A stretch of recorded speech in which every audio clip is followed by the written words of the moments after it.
Boa noite. Tá Espero que a entrando, ó. apresentação seja An- satisfatória para todos vocês. Olha, primeiro, Evangelho no Lar. Ele não é uma reunião mediúnica.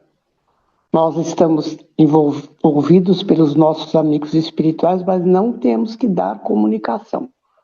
Isso é alguma coisa que eu já aprendi há muito tempo. Então, o conceito de Evangelho no Lar, né? O que é? É uma reunião semanal da família e oração em conjunto. E eles ensinam que se nós fizermos o evangelho sozinhos, se não houver ninguém na casa, você deve ler em voz alta e fazer em voz alta e as orações em voz alta.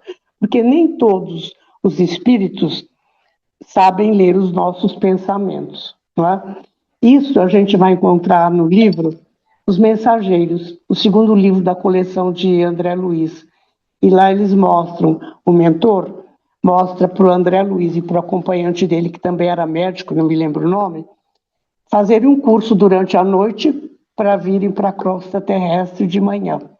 Porque senão eles não saberiam ler o pensamento das pessoas, que eles iriam às casas espíritas onde eles estariam. Isso acho que é extremamente importante, né? E mesmo quando eu morava sozinha, sem marido, sem filho, eu fazia sempre em voz alta. E foi interessante, porque se eu não fizesse em voz alta, eles não escutariam o meu pedido, da minha mente também, né? Para poder harmonizar o ambiente, porque foi um momento de muito sofrimento aqui em casa. Então, o fato deles aprenderem a ler e você falar facilita muito, não? Bom, então, a finalidade, não? Quais são os objetivos da nossa evangelho? Então, o primeiro, o estudo, a higienização do lar por pensamentos elevados e aumentar os laços familiares, torná-los mais concretos, né? Bom, aí acontece o seguinte, nós temos um roteiro a seguir, o dia, o local e o horário. Isso daí eu aprendi na Casa Perseverança, da dona Guiomar Albanese, porque a gente assistia às palestras lá e ela ensinou sobre o Evangelho no Lar, dizendo que o horário, o local e o dia eram importantíssimos. Que se por acaso nós precisássemos fazer em outro local, porque não estaríamos na nossa casa, teríamos que avisar a semana anterior. Fez o Evangelho e avisa, a semana que vem não poderei fazer aqui em casa, porque estou viajando ou qualquer outro tipo de problema, né? Eu acho muito bom mesmo. Aí nós temos o quê? Uma leitura preparatória. É um procedimento antes do Evangelho. Bom, esse procedimento nós fazemos aqui em casa lendo mensagens da Dr. Bezerra de Menezes através do De Luca e também o Médico Jesus também através do De Luca. Mas existem outros livros, né? Fonte Viva, Pão Nosso, Caminho, Verdade e Vida. E são bem importantes todos eles. Então, qualquer mensagem que se leia antes é importantíssimo para ajudar a formar o ambiente. E nós lemos aqui em casa uma oração que, se vocês quiserem saber, depois eu mando a foto da oração. É uma oração de Joana de Ângeles, recebida pelo Divaldo. E essa oração está no livro Messe de Amor. Caso não tenham, eu passo depois para vocês. Se chama Jesus Contigo. Então, o que ela explica nessa oração? Explica a nossa conduta e o benefício que o Evangelho na sua casa traz para todos. Não só para os que moram aqui, mas, por exemplo, eu moro num prédio de apartamentos. Então, todo prédio recebe os benefícios do Evangelho feito na minha casa. E toda a redondeza, os quarteirões ali, as quadras, inclusive, como a casa do Luiz era 50 metros da minha, nós pedimos por ele também, e evidentemente ele recebia, certo? Bom, aí a gente pede a prece e a gente pede a luz de Jesus sobre o nosso Evangelho. E quando nós pedimos essa luz de Jesus sobre o nosso Evangelho, nós percebemos que os nossos amigos espirituais começam a chegar. São mentores, protetores, anjos guardiões, todos aqueles que de uma forma ou de outra trabalham conosco, nos auxiliam. Bom, aí o que acontece? Eu aprendi também no Perseverança que nessa prece a gente pode pedir pelos amigos, parentes e pessoas que você não conhece, mas que outra pessoa conheça e te indique, peça para você pedir por ela. Só que na Casa Perseverança, eu aprendi com Dona Guiomar que não podemos pedir por suicidas, prisioneiros, criminosos e também pessoas com uma alta depressão, porque eles não estão acompanhados de bons espíritos, estão acompanhados com os mesmos que pensam como eles ou que têm as mesmas atitudes. Então, o que é muito importante, esse pedido para esses espíritos tem que ser feito na casa espírita. Por quê? Porque a casa espírita tem equipes espirituais que sabem lidar com esse tipo de situação. E se nós pedirmos no nosso lar, nós vamos comprometer a atmosfera da casa. Então, isso aí eu acho que está bastante claro, né? Bom, aí eu faço a oração do Pai Nosso. Aqui em casa eu divido com o meu filho. Eu faço as orações, ele faz as leituras. E nós conversamos depois juntos. Então, a oração inicial do Pai Nosso. Por quê? Porque o Pai Nosso é aquele que governa todo esse universo, que é a ordem superior de tudo. Bom, aí nós abrimos aleatoriamente o Evangelho. Olha, eu não abro aleatoriamente. Eu tenho 3 evangelhos, porque eles são tão marcados que eu leio desde o início da primeira página até a última. Eu não gosto de fazer a leitura aleatória, porque às vezes uma está ligada com a outra. E se nós fazemos abrir o livro, e às vezes o livro está viciado e cai na mesma leitura sempre. Então, não preciso ler, nós não lemos o capítulo inteiro, porque fica muito grande, né, para conversarmos depois sobre ele. Mas lemos, vamos seguindo a sequência do Evangelho. Depois do Evangelho, já 40 anos fazendo, eu já não tenho mais onde marcar. Então, eu comecei a ler um livro muito interessante sobre o Código do Monte. São as bem-aventuranças de Jesus. Eu acho importantíssimo porque cada bem-aventurança vem escrita ali, vem explicada e vem mostrada. Então, isso é muito importante, mas não estou dizendo para vocês fazerem. Se querem fazer o Evangelho, 3, 4 Evangelhos, se estiverem em casa para marcar todos, eu acho bom também, né? Aliás, é o objetivo. Bom, o que acontece depois? Acontece que a conversa e o entendimento sobre os ensinamentos da leitura. Com quem você conversa? Com aquele que está na sua família, que é parte da sua família. Troca-se ideias. Ele fala o que sente, eu falo o que eu sinto, experiências que tivemos, mas tudo tem que ser muito breve, porque também fui orientada que o evangelho não deve durar mais do que meia hora. Meia hora é o prazo máximo, né? O que acontece? Aí colocou tudo, falamos, explicamos, entendemos, vemos as diferenças de entendimento de um do outro, e isso nos enriquece, porque aí a gente não vê só o nosso lado, a gente vê o lado do outro também. Aí a gente vai fazer a prece de encerramento. Como seria essa prece de encerramento?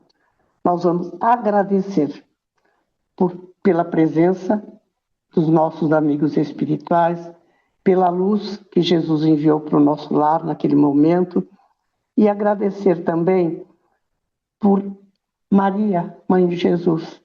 Embora muitas casas espíritas não tenham esse hábito de agradecer a Maria, Maria, Mãe de Jesus. E a gente sabe que ela é a mãe de todos nós que estamos encarnados no nosso planeta. Quando você tem alguma dor, alguma tristeza, ela dá o colo dela para nós. Ela nos alivia aquela dor. Isso acho que é muito importante, né? Depois que nós fizemos as preces, o agradecimento, nós lemos alguns livros. Nós lemos a oração de São Francisco de Assis. e também lemos a Ave Maria. Então, sobre a oração Ave Maria, eu vou explicar o seguinte. A primeira parte é o anjo Gabriel quem fala: Ave Maria, cheia de graças, o Senhor é contigo, bendita sois vós entre as mulheres. Fim de papo, acabou aí. Anjo Gabriel anunciou a vinda de Jesus com essa frase para ela. Bom, segunda parte. A segunda parte, ela foi criada pelas igrejas, né, que não são as congregações espíritas, não. E o que ela fala? Ela fala o seguinte: nós não falamos Santa Maria e eles falam Santa Maria. Nós falamos Maria, mãe de Jesus, porque ela não é mãe de Deus. Porque eles falam Santa Maria, mãe de Deus. Não é. Se ela fosse mãe de Deus, ela seria criadora e não a criatura. Ele seria a criatura e não o criador. Então isso tem que ficar muito claro, porque não é que não se deve fazer a oração da Ave Maria. Ela é muito bonita, mas entender-se que a segunda parte foi feita pelos homens, não foi a anunciação do anjo Gabriel. Não é? E aí ele diz assim, nós pedimos, nós não falamos rogai por nós os pecadores, mas nós dizemos rogai por nós aprendizes da luz. Porque a gente não se chama de pecador, porque nosso Pai, ele não diz que nós somos pecadores. A gente é um aprendiz. Então, tanto é que uma vez eu ouvi uma frase e eu fiquei indignada. A pessoa falou, Deus não perdoa ninguém. Eu falei, como Deus não perdoa? Não perdoa porque Deus é Pai e está rogando para que nos deixe livres à vontade para aprendermos e não para nos condenar. Então, essa parte da oração da Ave Maria, rogai por nós pecadores, nós não usamos. Eu gosto muito de usar rogai por nós, aprendizes da luz. E também na hora da nossa morte. A gente sabe que não existe a morte, então a gente fala na hora da nossa passagem. Eu acho muito importante ressaltar esses itens, porque às vezes a pessoa não faz porque acha que está errado, que não é desse jeito, não. Que Deus é o Criador, então é mãe de Deus. Bom, agora vamos ver o Pai Nosso, a visão do Dr. Sérgio Felipe. É um médico, um psiquiatra, um estudioso, inclusive da glândula pineal, ele estudou muito e tem muitas lições importantíssimas. Aí ele fala assim, que ele entende a oração do Pai Nosso como um decreto, que eu decreto para mim, porque decreto a gente sabe que está na lei e são eles que decretam para a gente obedecer. Mas aqui eu decreto para mim essa oração do Pai Nosso. E eu digo assim, Pai Nosso que estás no céu. As 5 primeiras frases em relação a Deus. Depois nós temos 2 frases em relação a nós e 2 em relação ao nosso próximo. Então é assim que ele divide o Pai Nosso. Né? Então ele diz assim, Pai Nosso que estás no céu em toda parte. Quando nós dizemos Pai Nosso, nós reconhecemos que ele é a fonte de todas as forças existentes que nós conhecemos, que existem muitas outras forças que a gente ainda não conhece, né? Os nossos cientistas ainda não descobriram. E ele é a origem de todas as formas de vida, desde o primeiro organismo unicelular até agora a hominal aqui, a angelical em outro espaço, certo? Aí depois em seguida ele fala, santificado seja o seu nome. Olha, se nós somos filhos do Criador, como não vamos honrar o seu nome? Assim como nós honramos o nome de nossos pais, que eu acho que é uma questão moral nossa, não é? Terceiro, que ele diz, venha a nós o vosso reino. Aí a gente pergunta, que reino é esse? Não? É o reino do amor, através das suas leis perfeitas que os seres devem adotar como norma de vida. Porque a lei do amor nos ensina tudo o que devemos, a nossa conduta ética. Tá? Então, a 4ª frase é, seja feita a vossa vontade, assim na terra como no céu. Nem sempre aceitar a vontade de Deus é bom, né? A gente não quer. A gente quer a nossa é mais fácil do que a de Deus, que é difícil. Existe uma passagem no Evangelho que fala o dever moral e o dever do coração. E é muito difícil você aceitar uma obrigação que é o dever moral do que você aceitar uma obrigação que é do seu coração. Então, por isso que ele fala, nem sempre aceitar a vontade de Deus é fácil, principalmente quando ela é contrária aos nossos desejos. Eu desejo firmemente uma coisa e aquilo não vem para mim, não acontece, e vem outra completamente diferente. Mas é o que eu preciso aprender. Não é o que eu quero, é o que eu preciso. E nós estamos aqui, nesta reencarnação, para aprendermos o que não conseguimos aprender nas anteriores. Porque cada reencarnação nos traz ou a lição que não foi aprendida ou novas lições. E isso vai fazendo o nosso crescimento espiritual. Eu acho isso bastante importante nos lembrarmos disso, não é? A minha natureza é a perfeição. Eu tenho que chegar um dia à perfeição. Quantos já chegaram e por que nós não vamos chegar? Basta seguir todos esses conceitos aí. Bom, o que mais que diz aqui?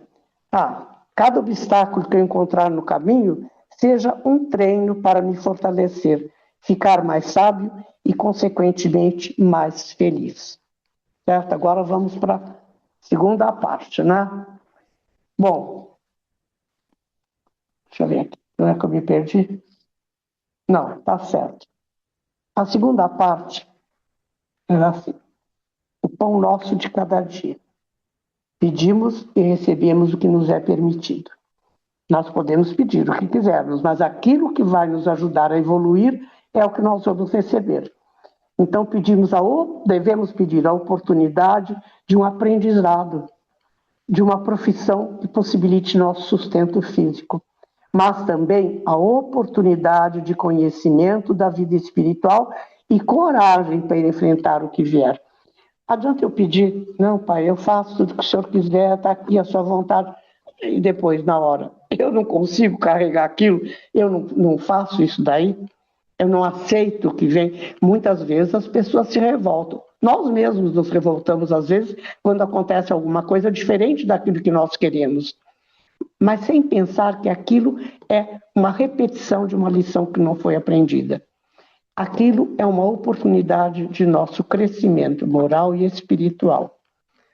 Bom, aí depois, agora é para nós, né? Essas duas sentenças, duas frases. Perdoai as nossas dívidas ou ofensas. Bom, a gente pede perdão a Deus e também a quem a gente ofendeu. Mas eu peço perdão porque infringi as suas leis. E, como eu sou filha de Deus, Deus também me ajuda. Me mostra com clareza. Quando as coisas não têm que acontecer, elas não acontecem.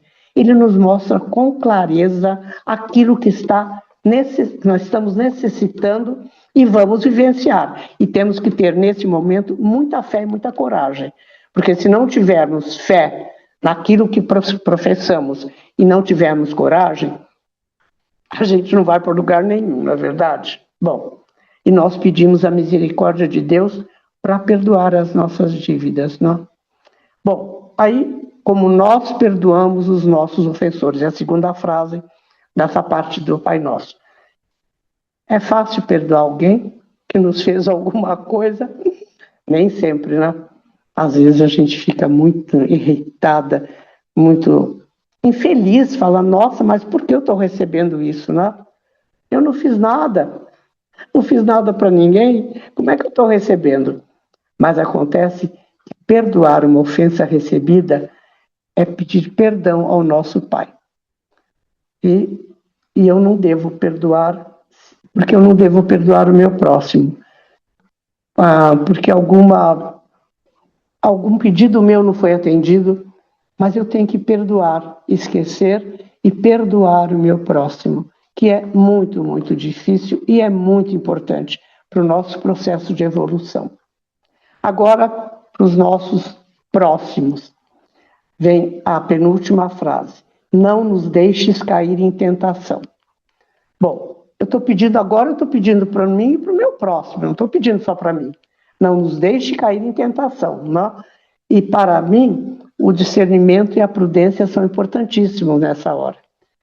Bom, a última frase. Livra-nos do mal. Estamos pedindo para livrar a todos nós e o nosso próximo, das imperfeições que acarretam o mal, aqueles que não desejam a nossa evolução. Eu acho muito importante o entendimento do Pai Nosso, porque quando fazemos a oração, nós nem sempre refletimos sobre essas frases, né? Mas é importantíssimo refletir sobre isso. Então, o Pai Nosso, as 5 primeiras frases, ele ensina os deveres do homem para com Deus. As 2 seguintes, ele ensina o respeito para consigo mesmo. E as 2 últimas, para com o nosso próximo. Eu acho, assim, muito, muito importante essa colocação do Pão Nosso. O Pai Nosso é uma oração que nós fazemos também no nosso Evangelho. Aí lemos o Evangelho e tal. Já falei sobre as partes todas do Evangelho. Aí fazemos a prece de encerramento depois que conseguimos falar sobre o assunto. Não é discussão, hein? Pelo amor de Deus, é para falar. Não tem nada que discutir com o que está assistindo o Evangelho com você. Agradecimentos. Durante a prece pelos amigos espirituais, então eu agradeço durante a prece pelos amigos espirituais presentes em nossa casa. Por Maria, nossa Mãe Santíssima e Protetora, e também que é a Mãe de Jesus, e pela nossa Mãe. Aqui nós temos, para encerrar, depois que eu faço essas preces, o Romeu faz o encerramento com a oração de São Francisco de Assis. Eu não sei se vocês conhecem, essa prece é muito linda. Oração de São Francisco de Assis. Se vocês quiserem, eu ponho depois tudo para vocês lerem, tá bom? Ela é linda, a prece. E aí, encerramos o nosso Evangelho no Lar. Sobre a Ave Maria. Eu expliquei já isso para vocês, né? Santa Maria. Bom, eu acho que no momento é só isso. Se tem mais alguma coisa, é o seguinte, né? Eu já falei sobre essa parte, mas que nós pedimos para ela que nos abençoe, que tenhamos sempre em mente que ela é nossa mãe também, aqui em toda parte do nosso planeta. E não dizemos rogai por nós, e dizemos aprendizes da luz. Porque nós sabemos que morte não existe. Existe uma passagem, um ciclo que foi vencido e ele não foi interrompido. Que continuaremos na próxima encarnação, mas um ciclo que nos trouxe conhecimento, aprendizagem, que nos fez, talvez, uma coisinha só melhor, não? Desde que entendamos o porquê estamos vivendo isso. Então, eu acho que seria isso daí a parte principal do Evangelho no lar. Eu acho que se vocês quiserem ter algum tipo de pergunta, ainda dá tempo de fazer, porque hoje é o dia do meu Evangelho no lar. E ele começa exatamente às 9 da noite. Mas eu sempre começo um pouco antes com as leituras. Se houver alguma pergunta, em voz alta eu respondo, se eu souber. Muito bom, Edna, muito obrigado. Pessoal, alguém tem dúvidas, quer fazer uma pergunta pelo chat ou abrir o microfone e aproveitar o conhecimento maravilhoso aqui da nossa amiga? Esse é o momento. Mas está me ouvindo? Eu tenho uma dúvida. Sim, Pode falar, fale. Ju. A senhora Edna está ouvindo? Fala Sim, bem alto, Porque tá? direito. Fala bem alto que ela está com o tá retorno ótimo. ruim. Sim. Então, a minha dúvida é assim, por exemplo, se eu faço o Evangelho do Lar sozinha. Então, na hora da discussão, não tem discussão. E tá tudo Juliana, bem. eu fiz muitos anos o Evangelho no lar sozinha, porque meu marido era de família católica. Ele não impedia que eu seguisse a doutrina espírita, nem podia, né? Mas o meu filho ainda não sabia o que ele queria ser. Então, não tinha nenhum tipo de dúvidas de ninguém, então eu falava aquilo que eu sabia, o que eu já tinha aprendido. E sempre em voz alta, porque alguma coisa vem para você. Eu vou pedir licença para falar sobre... eu fazia quarta-feira pela manhã. E o meu marido morreu 30 de outubro. E 30 de novembro era o casamento do meu filho. Então, eu estava muito mexida, evidente, né? E ele também. Então, eu fui fazer o evangelho em voz alta e, na mesma hora, o plano espiritual me mostrou o meu marido na cama do hospital, com uma televisão enorme na frente e ele assistindo o casamento que ia ser à noite. Quer dizer, então, a gente nunca está sozinha e recebe aquilo que precisa naquela hora. Porque era uma dor, uma situação de dor e de alegria. Sentimentos contrários. Tá? Você está sentindo uma dor profunda pela passagem de uma pessoa, mesmo sendo espírita, a dor existe. E uma alegria porque seu filho ia casar. Então, é uma situação bastante delicada, né? Mas pode continuar fazendo sozinho em voz alta e o seu entendimento. E lendo os livros, você passa a entender aquilo que você ainda não tinha conseguido. Tá bom? E quando você está viajando, nessa mesma hora e no mesmo Você está em voo? dia? Você está em voo ou você está em outro lugar? Não, Se pode você ser em estiver voo ou mesmo em outro lugar. As suas viagens são sempre programadas. Você não vai viagem de última hora, faz? Então, no Evangelho, fala, olha, semana que vem eu não estarei. Eu estarei nesse horário, nessa mesmo dia, em outro lugar. E diz onde você estará, se você souber. E diga, eu vou fazer o meu evangelho de lá. Não tem problema, porque eles têm uma facilidade para se locomover incrível, né? Então eles vão sim, até onde você estiver. Aqueles que puderem, porque os que não puderem, pedem para um amigo ir no lugar deles. A gente faz muito isso aqui, não é? Quando você não pode, você fala, vai lá e me representa, por favor. É isso daí, não tenha dúvidas, tá? E peça vibrações para que tudo dê certo na sua viagem, nos seus programas, ou de trabalho ou de lazer. Perfeito, Mais alguma Edna. coisa? Muito bom, Edna. Vamos lá, meus amigos, aproveitem. É a hora de tirar dúvida. Todo mundo aqui acho que já faz o Evangelho no Lar. Se não faz, é hora de começar. E aquilo que a Edna fala é muito importante, porque o Evangelho no Lar ele só funciona com consistência, né? Com regras, assim, no sentido de seguir o horário, o dia da semana, até para que você conte com a presença dos irmãos do plano espiritual, para eles te darem o apoio. Senão eles também largam mão, né? Falam, poxa, tem dia que ele faz, tem dia que ele não faz, ou ela não faz, e as pessoas acabam deixando isso para segundo plano, para um segundo plano, e o plano espiritual, obviamente, também desiste da gente. A gente tem que fechar um acordo com eles, né, Edna? É, e muitas vezes, quando vamos fazer a prece inicial, eu percebo que eles trazem, às vezes, parentes, amigos, aqui para o nosso Evangelho. E eu fico muito feliz, e eu agradeço muito, porque nem sempre a gente percebe, né?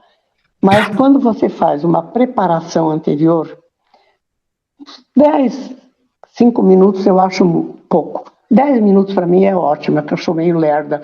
Aí eu leio e falo tudo que eu quero, e todos os pedidos assim, que quem quiser vir, se vem para o bem que esteja aqui, que a minha casa está aberta para quem vem já com um certo conhecimento, né?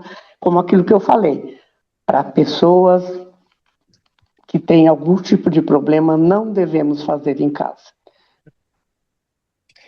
Tem uma pergunta aqui, Marcelo, no chat para você, Edna. A Andréia está perguntando se pode ser colocado um copo com água e guardar para a semana, no Evangelho no Lar. Pode ser feito o quê? Colocar junto, durante o Evangelho, deixar um copo com água ali, como se fosse para ser fluidificado.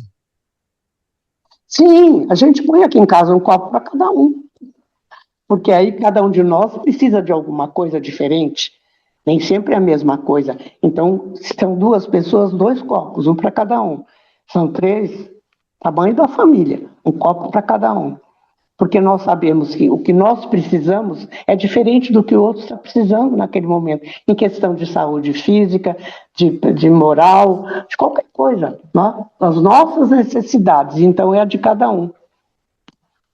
Daqui a 10 minutos eu vou fazer o meu evangelho. O Marcelo sugeriu fazer, já, mas é no meu lar com a minha família. Desculpa, vocês são a família da Casa Espírita, né? Essa grande família. Mas cada um faz no seu lar. E se por acaso um dia alguém pedir para fazer no seu lar, se vocês conhecerem bem a pessoa, aceitam que ela venha na sua casa.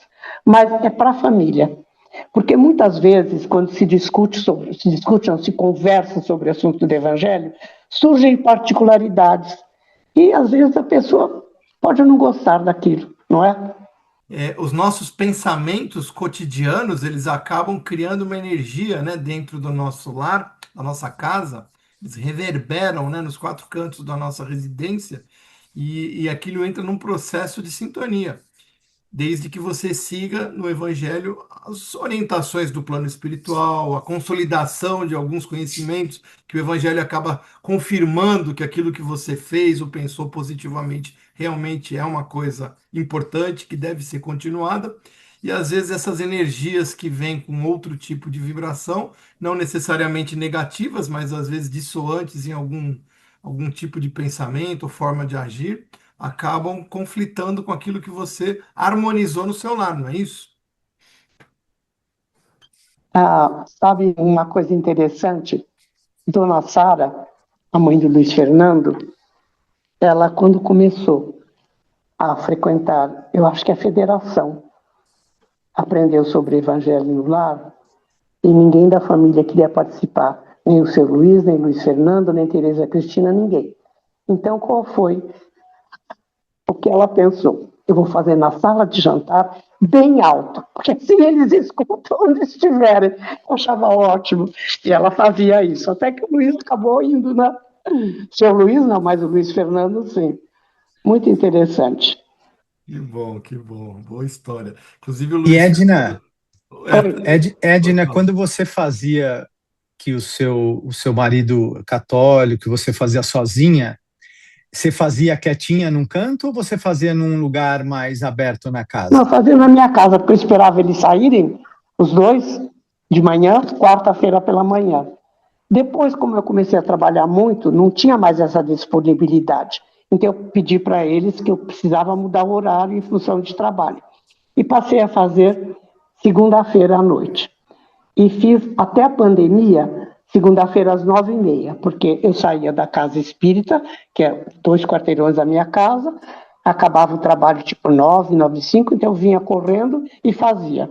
Depois, com a pandemia, ficamos no interior, isolados lá.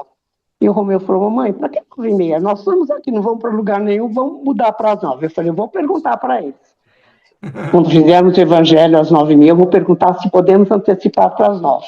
Porque eu acho que é uma questão de respeito para quem te acompanha, sabe? Você pergunta se eles têm autorização, você faz. Agora, eu tenho que ter esse respeito, eu não posso falar, vamos mudar o horário, vamos mudar o dia, né? Não é bem assim, né? E você fazendo no seu lar, o lar fica protegido, fica higienizado, a não ser que alguém entre meio bravo, né? Mas vocês sempre imaginam, peçam, quando vai chegar uma pessoa na sua casa, que existe uma corrente de luz da porta para dentro, da porta que é a entrada da casa. E que qualquer pessoa que passe por ela seja higienizada, limpada, tranquilizada, porque como você recebe muita gente, Marcelo no seu trabalho, Jean e outras pessoas aí, você tem que estar protegido, principalmente o seu lar, que é a sua casa, não? Tá bom? Perfeito, perfeito, Edna. Obrigado. Imagina, por nada. Muito bom. Eu acho é isso mesmo, que a gente tem que cultivar esse evangelho, protegendo o nosso lar, ampliando as possibilidades dele se tornar um espaço sagrado.